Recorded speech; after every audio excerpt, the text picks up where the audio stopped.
বর্ধমানে অনুষ্ঠিত হলো আজ থেকে সঙ্গীত মেলা চলবে। এই সঙ্গীত মেলা 9 দিন ব্যাপী চলবে। 170 জন শিল্পী অংশগ্রহণ করবেন এই 9 দিন ব্যাপী অনুষ্ঠানে। এদিন উদ্বোধন করলেন বিশিষ্ট শিল্পী নচিকেতা। বর্ধমান দক্ষিণের বিধায়ক খোকন দাসের উদ্যোগে গত 4 বছর ধরে শুরু হয়েছে এই সঙ্গীত মেলা।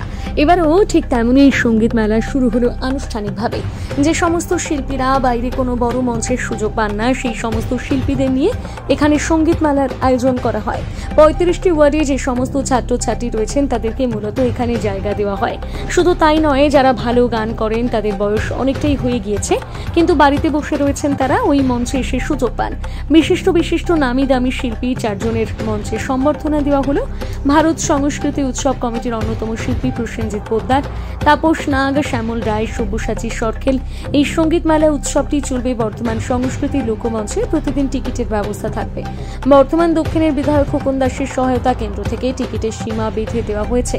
কতজন এই টিকিট সংগ্রহ করতে পারবেন? পুরোপুরি বিনামূল্যে এই টিকিট দেওয়া হবে সাধারণ মানুষকে। এরকম উদ্যোগের সাধুবাদ জানাচ্ছে বর্ধমান জেলার সাধারণ মানুষ। আমাদের মধ্যে বর্ধমান পৌরসভার সম্মাননীয় পৌরপ্রধান মাননীয় শ্রী পরেশ চন্দ্র সরকার মহোদয়, মাননীয় শ্রী পরেশ চন্দ্র সরকার মহোদয়, বর্ধমান পৌরসভার সম্মাননীয় পৌরপ্রধান মাননীয় শ্রী খোকন দাস। এই মুহূর্তে আমাদের সঙ্গে তাকে আমরা স্বাগত জানাই পরম শ্রদ্ধায়